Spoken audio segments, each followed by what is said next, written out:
Entertainment கல்பாத்திய சகோரம் தயாரிப்பில் வெங்கட் பிரபு இயக்கத்தில் தளபதி விஜய் நடிப்பில் கோட் செப்டம்பர் 5 முதல் உங்கள் திரையரங்குகளில்.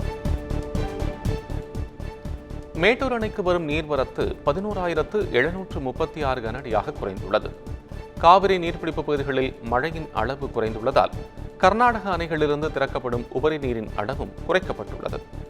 இதனால் மேட்டூர் அணைக்கு வரும் நீரின் அளவு 16,794 கன அடியிலிருந்து 11,736 கன அடியாக குறைந்துள்ளது.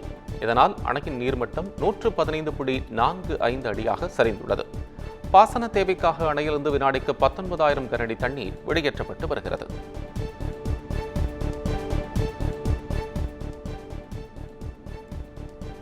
மகாவிஷ்ணு பேசியது ஆன்மீக சொற்பொழிவு அல்ல, அது சனாதன சொற்பொழிவு என மதிமுக எம்பி துரை வைகோ விமர்சித்துள்ளார். மதுரையில் செய்தியாளர்களிடம் பேசிய அவர், தமிழக மீனவர்கள் பிரச்சினைக்கு நிரந்தர தீர்வு காண மத்திய அரசு தீர்க்கமான முடிவுகளை எடுத்து இலங்கை அரசை பணிய வைக்க வேண்டும் என வலியுறுத்தினார். தொடர்ந்து பேசிய அவர், மகாவிஷ்ணு தன்னைத்தானே கடவுள் என கூறிக்கொள்வதாகவும் விமர்சித்தார்.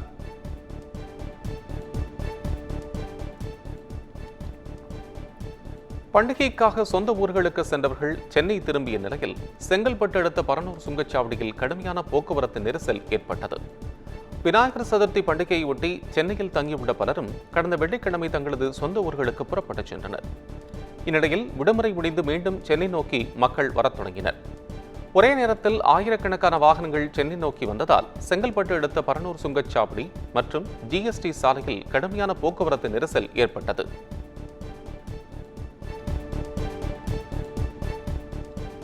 பல்வேறு நிகழ்ச்சிகளில் கலந்து கொள்வதற்காக அமைச்சர் உதயநிதி ஸ்டாலின் மதுரைக்கு பயணம் மேற்கொண்டுள்ளார்.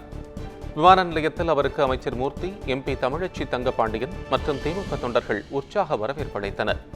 முன்னதாக உதயநிதியின் வருகையை முன்னிட்டு விமான நிலையத்தில் வெடிகுண்டு தடுப்பு பிரிவினர் மற்றும் மோப்பநாய்கள் உதவியுடன் தீவிர சோதனை நடத்தப்பட்டது. மேலும் ஏராளமான போலீசார் பாதுகாப்புக்காக குவிக்கப்பட்டிருந்தனர்.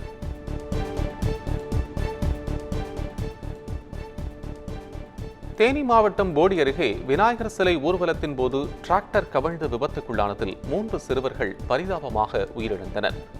போடி அருகே தேவாரம் மரவப்பட்டி கிராமத்திலிருந்து விநாயகர் சதுர்த்தியை முன்னிட்டு சிலையை டிராக்டர் மூலம் கொண்டு வரப்பட்டது. மார்க்கையன்கோட்டை முல்லைப்பெரியாற்றில் கரைத்துவிட்டு கிராமத்தை நோக்கி டிராக்டர் திரும்பி வந்து கொண்டிருந்த போது லட்சுமி நாயக்கன்பட்டி அருகே கட்டுப்பாட்டை இழந்து டிராக்டர் தலைகீழாக கவிழ்ந்ததில் அதிலிருந்த கிஷோர், ஹரீஷ், விஷால் ஆகிய 3 பள்ளி சிறுவர்கள் சம்பவ இடத்திலேயே உயிரிழந்தனர். இச்சம்பவம் குறித்து போலீசார் விசாரணை நடத்தி வருகின்றனர்.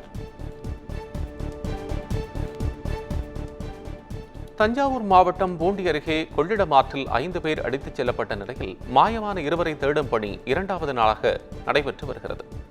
சென்னை எழும்பூர் அடுத்த நேரு பார்க் ஹவுசிங் போர்டு பகுதியைச் சேர்ந்த 18 பேர் குடும்பமாக வேளாங்கண்ணிக்கு சுற்றுலா வந்திருந்தனர். இதையடுத்து தஞ்சை மாவட்டம் பூண்டி மாதா கோயில் செல்லவிருந்த நிலையில் மகிமைபுரம் என்ற இடத்தில் சமைத்து சாப்பிட வாகனத்தை நிறுத்தியுள்ளனர். அப்போது கொள்ளிடம் ஆற்றில் குளித்தபோது 5 இளைஞர்கள் மாயமாகினர். அவர்களில் 3 பேர் நேற்று சடலமாக மீட்கப்பட்டனர். மாயமான பிராங்க்லின் மற்றும் ஆண்டோ ஆகியோரை தேடும் பணி 2வது நாளாக இன்றும் தொடர்கிறது.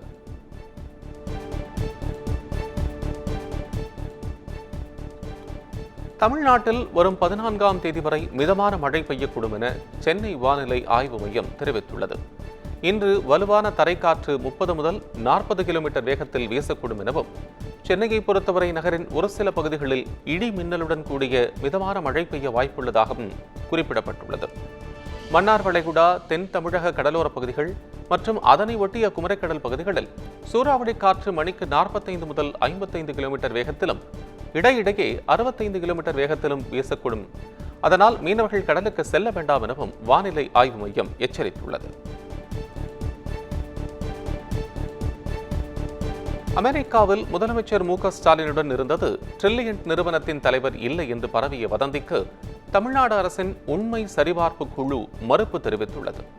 இது தொடர்பாக அளித்துள்ள விளக்கத்தில், ஜிம் மடேஜ் சமீபத்தில்தான் ட்ரில்லியன்ட் நிறுவனத்தின் தலைவராக பொறுப்பேற்றதாகவும், அதனால் அவர் குறித்த விவரங்கள் அப்டேட் செய்யப்படவில்லை எனவும், ஜிம் மடேஜின் அருகில் உள்ள மைக் மோர்டிமர் குறித்த விவரங்கள் அந்நிறுவனத்தின் இணையதளத்தில் உள்ளது என்பதையும் ஆதாரப்பூர்வமாகவும் சுட்டிக்காட்டப்பட்டுள்ளது.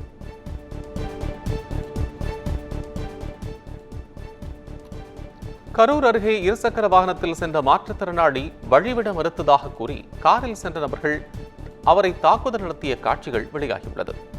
கரூர் கோவை சாலையில் இருசக்கர வாகனத்தில் சென்ற மாற்றுத்திறனாளி நபர் ஒருவர் பின்னால் வந்த காருக்கு வழிவிட மறுத்ததாக கூறி காரிலிருந்து இறங்கிய 2 நபர்கள் மாற்றுத்திறனாளியை சரமாரியாக தாக்கியுள்ளனர். அப்போது அங்கிருந்த பொதுமக்கள் அவர்களை தடுத்ததை அடுத்து அவர்கள் கலைந்து சென்றனர். ஏஜிஎஸ் என்டர்டெயின்மெண்ட் கல்பாத்திய சகோரம் தயாரிப்பில் வெங்கட் பிரபு இயக்கத்தில் தளபதி விஜய் நடிப்பில் கோட் செப்டம்பர் 5 முதல் உங்கள் திரையரங்குகளில்.